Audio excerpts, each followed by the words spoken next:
kurondeza ibintu bitari bihari tukabirondera twagize umwete haciye imyaka 6 nuvuga ibintu twazanye nta mwisi nta namwe biri ni ibishasha twazanye byo kwereka abantu ukuntu bakwiye kubaho tuca tuvumbura ibintu byinshi twerekana ukuntu umuntu ashobora kubaho abantu bagiye hamwe barashobora kwirukana urupfu rukagenda gose abantu babayeho ntabwo izuba rirahagarara ntabwo kwezi kurahagarara ariko abantu baguma bagenda hari n'ibiti gushikane n'ubwisi kiremwa bikihari hari amashamba biti bikihari nuko abantu batoshoka baharira abantu naze bihuta guharira bakwiye kumviriza umuntu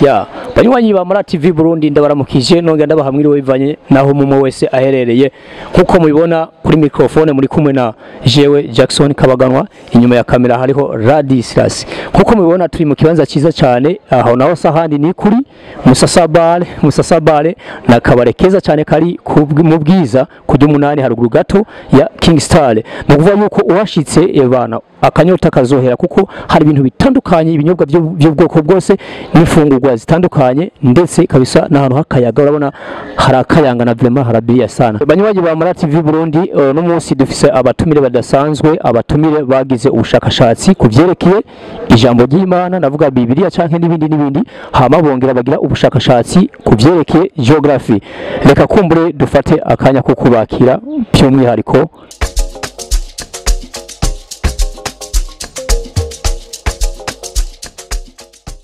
banywanyi reka kumenda bahe akanya umutumire wacu Mutama George yivuga izina yicanke atubare byinshi yaduteguye kuno munsi nitwa George na ndabaramukije muraho meze neza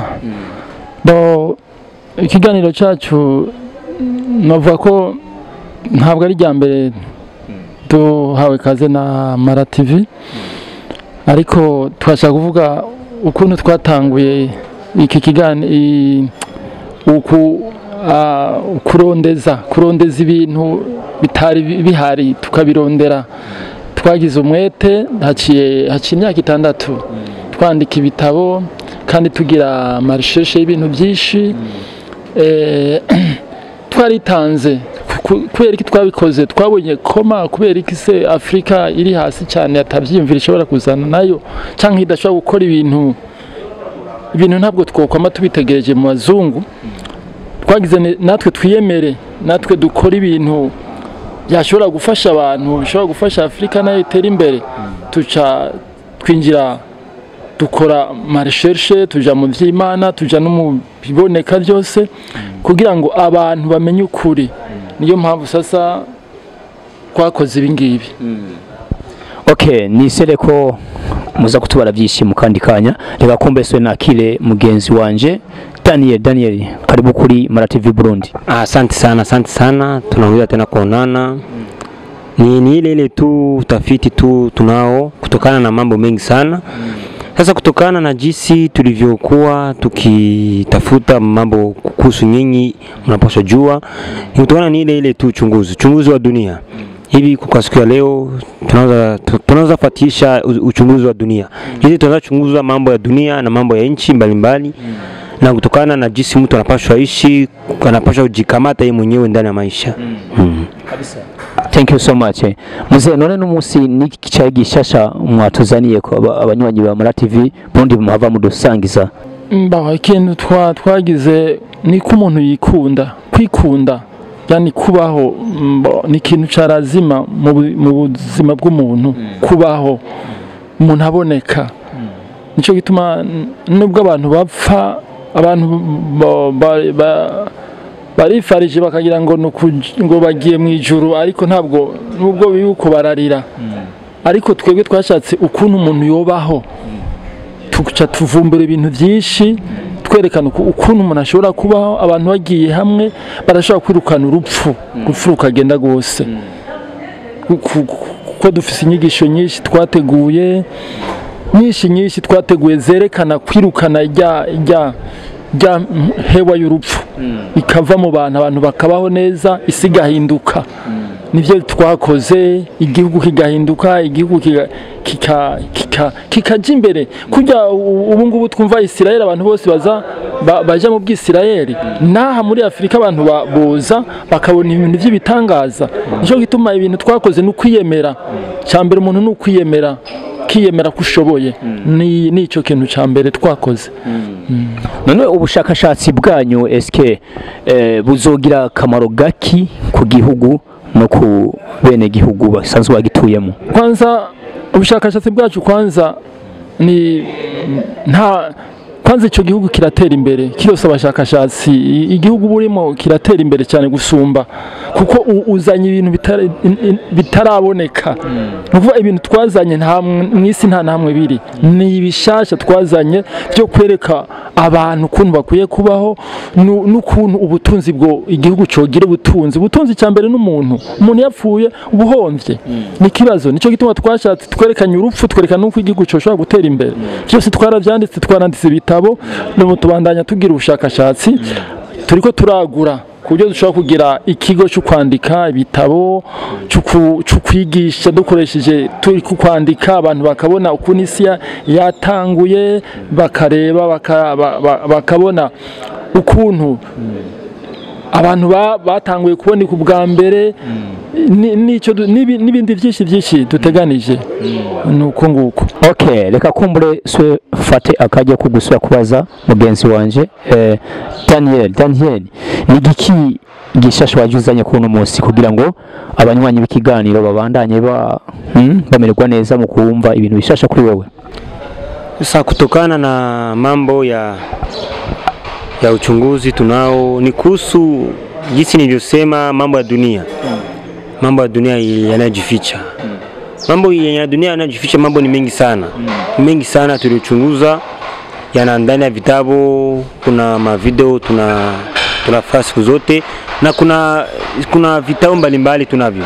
Mbalimbali tulivyochunguza, kwanza inchi, mambo ya maji, ndani ya maji, miti inamaanisha nini, kutokana na sehemu ya chini ya ardhi, chini, juu au angani, au ila juu ya ardhi, na mambo yote ya jua. Hiyo ndio mambo ya uchunguzi tunayofanya ili watu wengi wapase kujua kutokana na jinsi hali ya mwanadamu, hali ya minyama, hali ya majini, maki chini ya ardhi, si mambo ya samaki, miti, hata vilivyomo vyote ya dunia. Okay, ni vizuri sana. Okay, ni kitu gani cha muhimu, ni kitu gani kiko very important kupitia kwa utafiti wenu mlifanya? So ni kitu gani kabisa mlishagundua kwamba kiko very very important for the life of somebody, of some people? Yeah. Kitu cha muhimu ni mtu. Mtu ndio kiko sana cha muhimu tuliotafuta. Kwa nini mtu anatembea juu ya ardhi? Make maisha yote ni chini ya ardhi, sio juu ya jua. Make ni chini ya jua, ila hakuna yule aliyepita jua. Sasa kutokana na hiyo, inacho kitu tulichotafuta, tuliona ya kwamba mtu yeye anaishi kibinadamu yeye mwenyewe. Siwezi sema kama anaishi jinsi Mungu alivyomuumba. Mungu akaomba mtu aishi duniani, ila sisi tukatafuta kwamba mtu ana kitu cha maana sana juu ya ardhi. Ana kitu cha maana sana kuitwa kwa dunia ni juu ya mtu, au kuwaka kwa jua au mwezi au nyota ni kwa ajili ya mtu. So, kutokana na mtu jinsi anaweza jikamata kwenye dunia, tuligundua kwamba dunia naweza sema kama ni inchi, na inchi ile inaleta mfano ya ardhi au mfano ya mwili vile.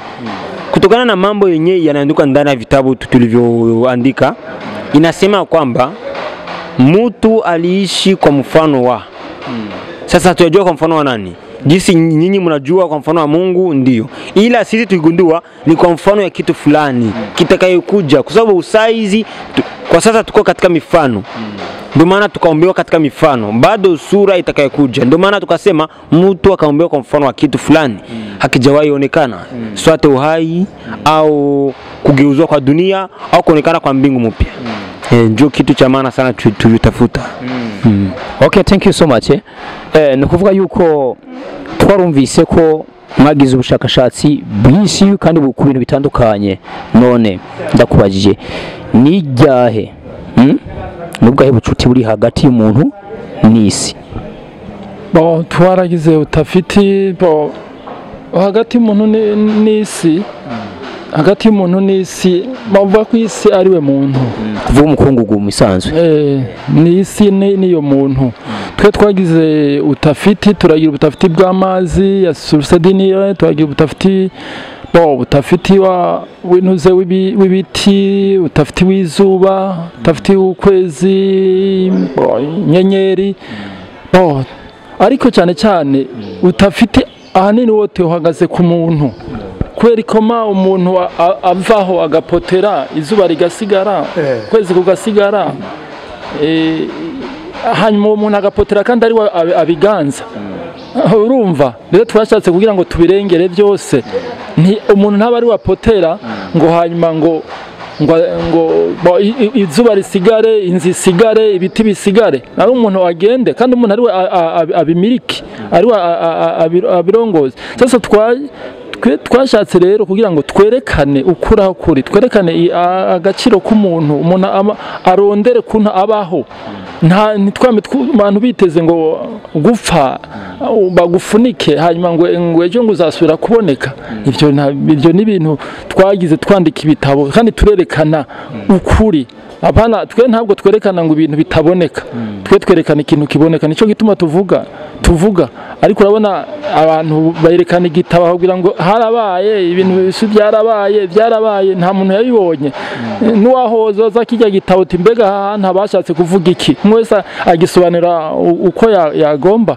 Ariko twebwe ico tuvuga cyose muratubona, twe tugisobanura. Turashaka kuvuga ukwezi kwavuye he, izuba ryatanguye uku, ibiti byatanguye source d'eau yaje gute, koma ibi bintu bihereha muri Afrika. Afrika ni igihugu kimwe nubwo abantu bagiye bakigabura, ariko burya ni igihugu kimwe gusa. Asante, reka ngira ko ndakubaza akabazo.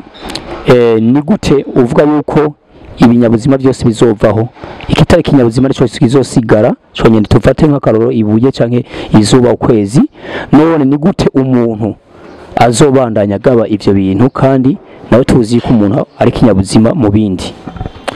Turiko turaraba nk'uko n'abazungu bavuga, barava nko tugeze mu mwaka wa 2023, turinjiye muri 2023.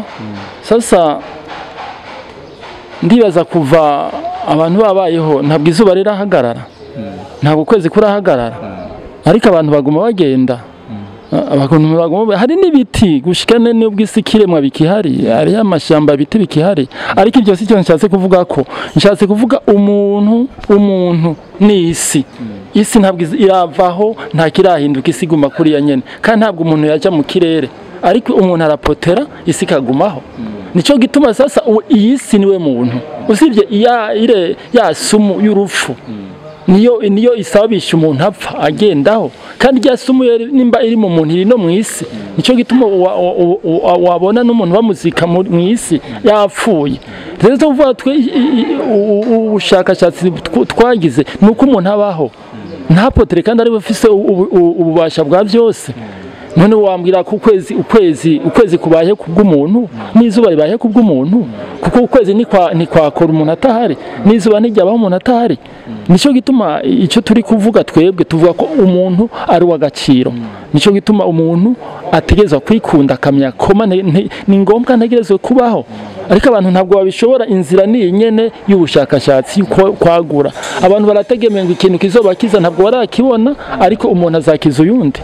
Ni umuntu azakiza uyundi gutokana n'icyo na Bibiriya yanditse mu muntu mugabo abantu bavangira bakiza, sivyo? None sete nibi tuvuga ni ikintu gihindura, ishobora guhindura umuntu. Two twanditse nk'akarorero turashobora kuvuga turazi amazi icyamaze, turazi ibiti, iyi si abantu ntabwo bayizi. Iyi si n'umuntu nayo ni kwa Kiswahili naweza kusema ni kiumbe. Ardhi nayo ni kiumbe. Ardhi ni kiumbe. Nacho kinapumua, ingawa hakisemera, lakini kinapumua. Hakingekuwa kinapumua, hakingekuwa kinaturisha, ntabwo cyatugaburira kabisa. Nico ni kiumbe. Kwa maana none waza kurima hanyuma kikakugaburira kitavuga, ni kiumbe. None ni cyama hose, none ko umuntu atokwamaho. Okay, numvise uvuga ko ngo ukwezi canke izuba ntikwabaho ntivyabaho mu gihe umuntu atahari. None ese ukwezi kugira kushigweho byashizweho donc umunsi umwe ni n'umuntu byose bizunguka ku muntu, byose bizunguka mu muntu, kuko umuntu kubera iki bizunguka ku muntu. Nico gituma ubona ko urabona ko izuba riraza kuhagera nimugoroba ririshike ntiriboneke. Ni mufano ukuntu umuntu nawe agenda arapfa, urabona rirapfa gasubira rikaboneka, rigapfa rikaboneka. Nico gituma uku kuganza turi kuvuga kuriko kuraza nuko hazobahoraho umuco, urupfu rutegezwa kuvaho rukava mu bantu. Nico turi kuvuga. Yani iyo umuntu apfuye no kuvuga yuko najya zuba riba rifresha yizi kwezi kwapfuye. Nuko bimeze kweli. None ntihaje umwiza, ese kubera iki hari kuba umwiza n'umuco? Amanwa hakaba nijoro. Nibona amanwa ijoro niko nukuvuga ko mu muntu hariyo kunagiza kuna nuru sharti giza yondorewe pabakiye nuru. Tuvuga yo burya iyo izuba rirenze umuntu akaba agiye kuryama abapoteye nkuko abapfuye asa kuzuka mu gatondo byuze. Niko bimeze. Okay, kaka yangu unaweza muunga mkono ama vipi? Enjoy hivyo kawaida ili utofautishe mambo ya duniani jinsi mlivyokuwa mkiuliza swali kutokana na minyama, miti na wanadamu. Kawaida kama vile tu dunia naweza sema ni mtu. Afu mambo yote inayoishi ndani ya dunia ni sawa viungo vya ndani ya mwili. Sasa ndio maana ukiona kiungo cha ndani ya mwili, kwa mfano kitu kinaishi ndani ya mwili, kiungo kwa mfano tunasema nafsi ya ndani ya mwili, si ni kiungo vile kama mtu. Sasa hiyo nafsi kikufa na mtu anakufa. Ndio maana duniani kila mambo yote ukiona mambo yote yenye yanapumua, tuseme miti, minyama, wanadamu, hata samaki, ukiona yote yanakufa, maana hiyo siku jua kama dunia imekufa. Ni vile kama sawa vile. Yesi waliongelea kutokana na giza na nuru. Giza yote yamekuja kwa mfano wa mtu anayekufa na mtu anayezika. Mtu anayezika ni wakati jua inawaka, na mtu anayekufa ni wakati mwezi unawaka. Ila ile ni mifano ya jua na mwezi, ila sura ni ile mtu kuzika na kuzikwa. Ndio hivyo. Okay, sasa nikuulize swali lingine. Hebu mvua, unajua maana yake ya mvua? Mvua ilitoka wapi? Mvua ilikojaje? Mvua kawaida, mvua naweza sema ni vizazi vya anga huko juu angani. Sasa soma mbinguni jinsi wanadamu wanavyosema. Ni vizazi vya anga mbalimbali, kwa sababu na ardhi na vizazi vyake, wanadamu, miti, minyama, hata angani ina vizazi. Maana vizazi ni maji ya anga. Au mvua ni maji ya angani vile kule juu mbinguni. Juu kuna vitabu mbalimbali. Wanaongelea kwamba heti mvua wakati inakaribia nyesha maji yametoka wapi? Ndio swali ile. Ase maji yanatoka chini yanapanda juu yanajiunganisha afu ndio yanamwangika. Ile kushuka au ile kupanda jinsi wazungu walivyotafuta utafiti. Ndio walisema vile kwa sababu maji yanashi chini. Ujue source ya maji ni angani. Ndio maana inaonyesha kwamba zamani maji yalishukaka. Hayakutoka chini. Hii maji watu wanavyosema dunia ilianzishwa na maji tu. Ujue maji hayakuchipukaka chini, ile yalimwangikaka. Maana maji yanayomwangika ni ile mifano inayojirudilia sura ya zamani inayoonyesha kwamba maji yanamwangika. Jinsi zamani ilivyokuwa mwanzo dunia inasemekana kwamba dunia ilijaa na maji. Maji yalianza toka juu. Maji yale toka chini ni ile tu tunayorudilia maji inayoitwa source du Nil. Maji ya chini ya Burundi yaliyochipuka kuelekea wapi? Kule Asia. Okay, ikangaruke kwa Mutama George. Okay, tumva ko bavuga ko isi kuko ndababaza kuri kote zose kwera ko numvise ko muri abashakashatsi isi izungurukijwe n'amazi kumpera y'isi nibingo nibiyaga gusa, sivyo? None yetu batiko tubona bijya biti imvura ikoroka biva mu kirere ajya amazi abari kurava kumpera y'isi biba bimeze gute?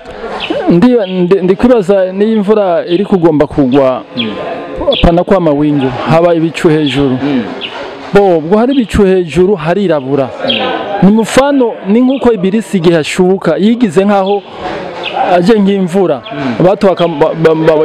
Abantu baca bibaza ko ari nk'ijambo ry'Imana zanye ry'ukuri. Oroke ni giza ilianzia mbinguni. Ndio maana inaonesha mfano wa giza wakati mvua inataka kunyesha.